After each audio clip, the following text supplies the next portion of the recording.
सांसद और विधायक जो समाज को जातियों धर्म में बांट रहे हैं और वो राजाशाही ठाट बाट में चल रहे हैं, उनके ठाट बाट समाप्त किया जाएगा।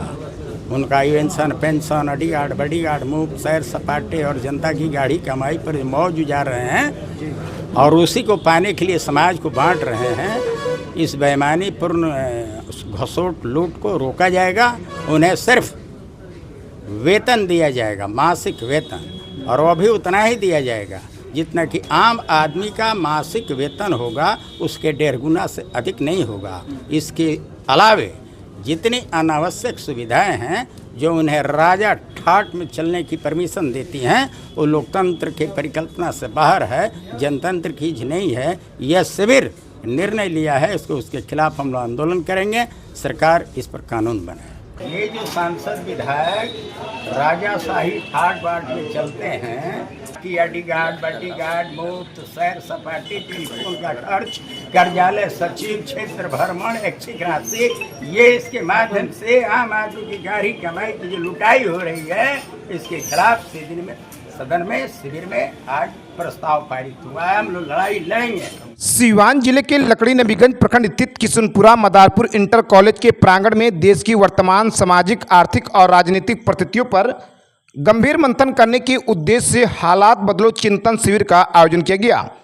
इस चिंतन शिविर में किसानों, बुद्धिजीवियों, समाजसेवियों, शिक्षकों और विभिन्न वर्गों के लोगों ने भाग लिया। कार्यक्रम के दौरान वक्ताओं ने देश की मौजूदा चुनौतियों पर खुलकर अपने विचार रखे और व्यवस्था में बदलाव की आवश्यकता पर जोर दिया। कार्यक्रम की शुरुआत अतिथियों के स्वागत के साथ हुई। इसके बाद मंच से वक्ताओं ने देश के वर्तमान हालात पर विस्तार से चर्चा की। उन्होंने कहा कि बढ़ती महंगाई, बेरोजगारी, शिक्षा और स्वास्थ्य जैसी बुनियादी सुविधाओं की चुनौतियां, किसानों की समस्याएं तथा सामाजिक असमानता जैसे मुद्दों पर समाज को गंभीरता से विचार करने की जरूरत है। वक्ताओं ने कहा कि समाज में जागरूकता और जन भागीदारी के बिना सकारात्मक परिवर्तन संभव नहीं है। इसलिए ऐसे चिंतन शिविरों का उद्देश्य लोगों को एक मंच पर लाकर विचार विमर्श करना और देश व समाज के बेहतर भविष्य के लिए सार्थक सुझाव तैयार करना है। कार्यक्रम में उपस्थित लोगों ने भी अपने अपने विचार रखे और कई महत्वपूर्ण सुझाव दिए। कार्यक्रम के आयोजक एवं ऑल इंडिया अग्रगामी किसान सभा के राष्ट्रीय कार्यकारी अध्यक्ष रामायण सिंह ने बताया कि इस चिंतन शिविर का उद्देश्य किसी व्यक्ति विशेष पर टिप्पणी करना नहीं, बल्कि देश के सामने मौजूदा सामाजिक, आर्थिक और राजनीतिक चुनौतियों पर गंभीर चर्चा करना है। उन्होंने कहा कि समाज के सभी वर्गों को एकजुट होकर देश हित में सकारात्मक सोच के साथ आगे आने की आवश्यकता है। कार्यक्रम में उपस्थित किसानों, बुद्धिजीवियों, सामाजिक कार्यकर्ताओं और स्थानीय नागरिकों ने भी देश के विभिन्न मुद्दों पर अपनी राय रखी। वक्ताओं ने युवाओं से सामाजिक जिम्मेदारी निभाने, लोकतांत्रिक मूल्यों को मजबूत करने और जनहित के मुद्दों पर जागरूक रहने की अपील की। पूरे कार्यक्रम के दौरान लोगों ने गंभीरता से वक्ताओं के विचार सुने और चर्चा में सक्रिय भागीदारी निभाई। कार्यक्रम के दौरान वक्ताओं ने कहा कि आज देश महंगाई, बेरोजगारी, किसानों की समस्याओं, शिक्षा, स्वास्थ्य और भ्रष्टाचार जैसे कई गंभीर मुद्दों का सामना कर रहा है। इन विषयों पर समाज के हर वर्ग को एकजुट होकर विचार करने की और सकारात्मक बदलाव की दिशा में आगे बढ़ने की आवश्यकता है। शिविर में उपस्थित लोगों ने अपने अपने सुझाव दिए और कहा कि जनहित से जुड़े मुद्दों पर जागरूकता बढ़ाना समय की मांग है। कार्यक्रम के अंत में सभी प्रतिभागियों ने समाज और देश के विकास के लिए मिलकर कार्य करने का संकल्प लिया। इस चिंतन शिविर का आयोजन ऑल इंडिया अग्रगामी किसान सभा के राष्ट्रीय कार्यकारी अध्यक्ष रामायण सिंह की ओर से किया गया। कुल मिलाकर सीवान जिले के लकड़ी नबीगंज प्रखंड स्थित किशनपुरा मदारपुर इंटर कॉलेज परिसर में आयोजित हालात बदलो चिंतन शिविर सामाजिक, आर्थिक और राजनीतिक मुद्दों पर संवाद का एक महत्वपूर्ण मंच बनकर सामने आया, जहां विभिन्न वर्गों के लोगों ने देश के वर्तमान हालात पर अपने विचार साझा किए और बेहतर भविष्य के लिए सामूहिक प्रयास की आवश्यकता पर बल दिया। क्या कहिएगा नेताजी, आज आपने हालात बदलो चिंतन शिविर का आयोजन किया है और काफ़ी संख्या में लोग यहाँ पहुँचे हुए हैं। जी, आज यहाँ पर वर्तमान व्यवस्था के खिलाफ बदलाव की लड़ाई हेतु ये शिविर का आयोजन किया गया है और इसमें सर्वसम्मति से निर्णय लिया गया है कि जो लोग इस व्यवस्था को बिगाड़ रहे हैं उनको पहले सुधारा जाए। यानी कि सांसद और विधायक जो समाज को जातियों धर्म में बांट रहे हैं और वो राजाशाही ठाट बाट में चल रहे हैं, उनके ठाट बाट समाप्त किया जाएगा। उनका पेंशन पेंशन बॉडीगार्ड मुफ्त सैर सपाटे और जनता की गाढ़ी कमाई पर मौज गुजार रहे हैं और उसी को पाने के लिए समाज को बांट रहे हैं। इस बेईमानीपूर्ण घसोट लूट को रोका जाएगा। उन्हें सिर्फ वेतन दिया जाएगा, मासिक वेतन, और वह भी उतना ही दिया जाएगा जितना कि आम आदमी का मासिक वेतन होगा, उसके 1.5 गुना से अधिक नहीं होगा। इसके अलावे जितनी अनावश्यक सुविधाएं हैं जो उन्हें राजा ठाट में चलने की परमिशन देती हैं, वो लोकतंत्र के परिकल्पना से बाहर है, जनतंत्र की चीज नहीं है। यह शिविर निर्णय लिया है, उसके खिलाफ हम लोग आंदोलन करेंगे। सरकार इस पर कानून बनाए।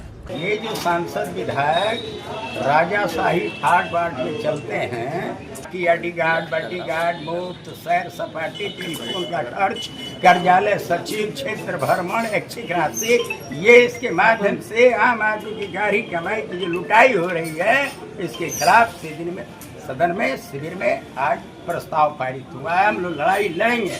दूसरी बात यह है कि चुनाव में जो धन का कंपटीशन करा करके सदन में अपराधी जा रहे हैं, उस पर रोक विराम लगना चाहिए। पूंजीवादी जो चुनाव का प्रक्रिया है, इसको समाजवादी बनाने की आवश्यकता है। चुनाव सरकारी खर्च पर कराया जाए, ये निजी खर्च पर रोक लगाया जाए। इसमें हम लोग शिविर में मांग किए हैं। इससे जो समाज सेवा करने वाले लोग हैं, चरित्रवान लोग हैं, उनको जनता चुनेगी, ऐसा मौका मिलेगा। आज के चुनाव में वैसे लोगों को जनता का चुनने का मौका नहीं मिलता है, जिसके चलते अपराधी किस्म के लोग सदन में भरते जा रहे हैं। अच्छा नेताजी, सवाल आपसे ये है कि आप जिस प्रकार आप मांग सरकार से रख रहे हैं, क्या आपकी बातों को सरकार सुनेगी? सरकार कौन है? सरकार तो हम बनाते हैं। या तो हमारी बात मान जाए, नहीं तो उसको हटा देंगे। सरकार हम वो बनाएंगे जो हमारी बात सुनेगी। हम सरकार बनाने वाले हैं, हम भिखमंगे थोड़े हैं जिससे भीख मांगे जाएंगे। इसलिए ये चिंता छोड़ दीजिए, कौन सुनेगा नहीं सुनेगा उस पर हम चिंता नहीं करते हैं। हम कानून बनाने वाले लोग हैं, सरकार बनाने वाले लोग हैं। सदन में जो प्रस्ताव पारित किए हैं उसको लड़ करके लागू करा लेंगे। ये सरकार मानेगी तो मानेगी, नहीं भी तो कान धके हटा देंगे। सरकार तो हम बनाते हैं। खेती के सामान्य कार्यों को मनरेगा में शामिल करके खेती करने वाले तमाम किसान परिवारों को सालाना 200 दिन काम करने का मौका दिया जाए। दैनिक मजदूरी 600 किया जाए, ताकि खेती से मुख मोड़े हुए नौजवान खेती की तरफ जाएंगे। ये जो नीति लागू होगी तो प्रति किसान परिवार सालाना 1,20,000 रुपये की उसकी आमदनी की गारंटी होगी, जिससे उसका क्रय शक्ति बढ़ेगा, जिसके माध्यम से कोई योजना बनाएगा, अपने बेटे को पढ़ा लेगा, अपना घर बना लेगा। सर, ये चिंतन शिविर आयोजन करने से कितना परिवर्तन, कितना बदलाव आएगा? माने ये तो बात पक्की है ना कि वर्तमान हालात हमारे काम का नहीं है। तो जब खराब है, जिसको हम लोग छोड़िए रहे हैं, ये तो बदलाव ही बदलाव है, एकदम कामयाब है। ये देख रहे हैं ना, हजारों के तादाद में लोग आए हैं और एकदम भीतर से, मैंने क्या कहें, आप एक शब्द बोलते हैं, हम 4 शब्द बोल रहे हैं। ये हालात बताता है, ये परिवेश बताता है कि अपने आप में बदलाव चाहता है। हालात बदलो चिंतन शिविर में आप पहुँचे हुए हैं, क्या कुछ कहिएगा? सर, यहाँ पर हालात बदलो चिंतन शिविर में आने से बहुत अनुभव हुआ। बहुत बड़े बुजुर्ग लोगों के से जानकारी मिली, और इसमें सबसे ज़्यादा जो बात हुआ वो छात्र, नौजवान और किसान की बात हुई। और हालात बदलो यानी कि व्यवस्था बदलो, जो सरकारी व्यवस्था है उसके बारे में बुद्धिजीवी लोगों ने अपना अपना विचार रखा, जिससे बहुत कुछ हम लोग को समझने को मिला, ज्ञान हुआ, जानकारी हुआ। तो बहुत अच्छा लगा। इसमें सबसे ज़्यादा मुद्दा ये रहा कि सरकारी व्यवस्था जो है उसमें बदलाव बहुत ज़्यादा ज़रूरी है, और जो नागरिक का जो हक होना चाहिए वो सरकार की तरफ से नहीं मिल पाता है। किसानों के उचित उनको कोई मुआवजा नहीं मिल पाता है, या उनको कोई सुविधा नहीं मिलता है। पहले हम लोग भी जब छोटे थे, बच्चे थे, तो जब खेती के टाइम आता था तो ब्लॉक से यूरिया मिलता था। यूरिया का बोरा हम लोग साइकिल से जाके लेके आते थे, मगर वो सब चीज़ बहुत दूर हो गया, अब देखने को भी नहीं मिलता है। और पैसे के अभाव में बहुत किसान आत्महत्या करते हैं, उनके ऊपर कर्ज के बोझ बढ़ता है, उनकी बेटी की शादी करने में हर एक चीज़ की कठिनाई होती है, बच्चों को पढ़ाने में कठिनाई होती है। तो इसके बारे में जो है कि बहुत अच्छा लगा सुन के। अगर ये व्यवस्था अगर हो जाए तो हकीकत में देश की हालात बदल सकती है, किसान की हालात बदल सकती है। सर आपका परिचय सर? सर मेरा नाम कौसर अली राही है, मैं एक सोशल वर्कर हूँ, खवासपुर मेरा घर है। आप कुछ पूछ रहे थे एक बार? सर बहुत अच्छी बात है। मैं आपके चैनल के माध्यम से मैं ये कहना चाहूँगा कि हमारे जिस समाज से हम लोग बिलोंग करते हैं, हमारे समाज के जो माता बहनें, जो लेडीज़ हैं, वो बहुत सीधा सादी होती हैं, भोले भाली होती हैं और बहुत ज़्यादा ट्रस्ट कर लेती हैं। वो ये एक सोची समझी सरकार के द्वारा एक ये चाल थी कि किस तरीक़े से कुछ पैसे दे के और माँ बहनों को अपने तरफ आकर्षित किया जाए। मैं आपके चैनल के माध्यम से मैं अपनी माँ बहनों को ये एक संदेश देना चाहता हूँ कि आपको अपनी हक चाहिए। किसी के रेवड़ी और किसी के ये एहसान नहीं कि आपको चंद पैसे दे के और आपको ऊपर एहसान कर दिया। अगर ईमानदारी से सरकार अगर माँ बहनों के हक दे तो हमारी माँ बहनों बहुत ही कुछ कर सकती हैं और उनके पास 10 रुपया हो भी सकता है। इसलिए मतलब पैसा लेके वोट देना नहीं, ये पैसा लेके वोट देना ये अनुचित है और इस वोट की कोई महत्व नहीं है। और फिर कोई तरह की बात होती है तो फिर जो जनप्रतिनिधि होते हैं वो ये चीज़ को ध्यान नहीं देते हैं, वो ये सोचते हैं कि हमने नोट दे के इनका वोट लिया है। इसलिए मैं ये बोलूँगा कि ऐसा ना हो।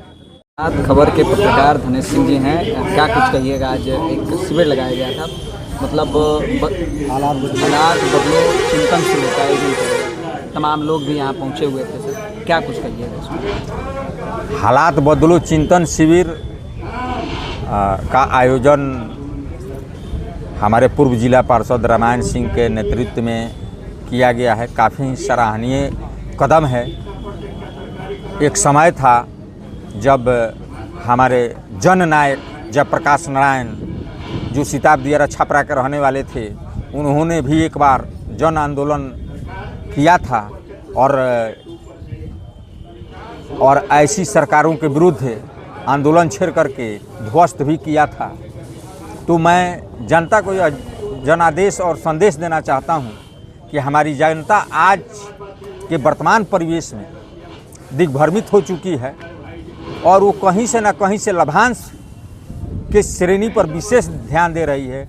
उसको ये लग रहा है कि मुझे 1100 रुपये पेंशन भत्ता मिल रहे हैं, उसको ये लग रहा है कि मुझे और मेरी माँ बहनों को, जीविका दीदियों को, जीविका समूह के सदस्यों को ये लग रहा है कि मुझे सरकार ने 10-10 हज़ार रुपये दिए हैं, सरकार हमारे लिए बहुत बड़ी काम की है। लेकिन हमारी सरकार ये काम नहीं किया है, सिर्फ हमारी माँ बहनों को बहकाया है। इसलिए बहकाया है क्योंकि उसको उत्थान करना नहीं है, हमारी माँ बहनों को रोजगार उन्मुखी बनाना नहीं है, सिर्फ सरकार को है वोट लेना। मतलब आपके कहने का मतलब है कि प्रलोभन देकर प्रलोभन दे करके और वोट लेना ही एकमात्र मकसद था। अगले ही कुछ महीनों पूर्व में जब विधानसभा चुनाव बिहार प्रदेश में था तो वर्तमान स्थिति में अभी बिहार में पार्टीपुर विधानसभा में चुनाव है और 3 कैंडिडेट, भारतीय जनता पार्टी से भी कैंडिडेट हैं, राजद से भी कैंडिडेट है और जन सुराज से भी कैंडिडेट हैं। तो आपकी क्या राय है इस बार? देखिए, जनता को मैं न जन सुराज के पक्ष में हूँ, न मैं भाजपा के पक्ष में हूँ और न मैं राजद के पक्ष में हूँ। मैं एक निर्दल प्रत्याशी हूँ जो समाजसेवी हो, ईमानदार हो, जन के नायक हो, मतलब जनता का सेवा करने वाला हो, सेवक हो और जनता के लिए अपना पूरा समय देता हो, जनता की सेवा के लिए कटिबद्ध हो। मैं वैसे लोगों के पक्ष में हूँ। मैं नहीं चाहता कि किसी पार्टी पौगा के लोग, फिलहाल अभी जो वर्तमान स्थिति है बिहार प्रदेश में और पूरे भारतवर्ष में, कोई भी पार्टियां मुझे अभी तक जो हालात दिख रहे हैं पूरे भारतवर्ष में, कोई भी पार्टियां मुझे अच्छी दिख नहीं रही। और कुछ विपक्षी पार्टियां हैं जो वर्तमान केंद्र सरकार और राज्य सरकार के विरोध में आवाज़ उठा रही हैं, वो भी आधा अधूरा उठा रही हैं और खुल करके नहीं आ रही हैं। वैसी परिस्थिति में मैं अपने पूरे बिहार प्रदेश और पूरे देश के नौजवान छात्रों और छात्राओं से, युवा रोजगार बेरोजगारों से, माता बहनों से आग्रह करूंगा कि वे लोग सड़क पर उतरें और अपने हक और हकूक़ के लिए आंदोलन छेड़ें और सरकार के ये कूटनीतिक चाल के विरुद्ध लड़ाई लड़ें। यहाँ पर काफ़ी उद्योग धंधों की आवश्यकता है, मुफ्त शिक्षा की आवश्यकता है। जैसे जर्मनी में मुफ्त शिक्षा सभी लोगों को मिलती है, वैसे यहाँ पर पर्याप्त रूप में मिले।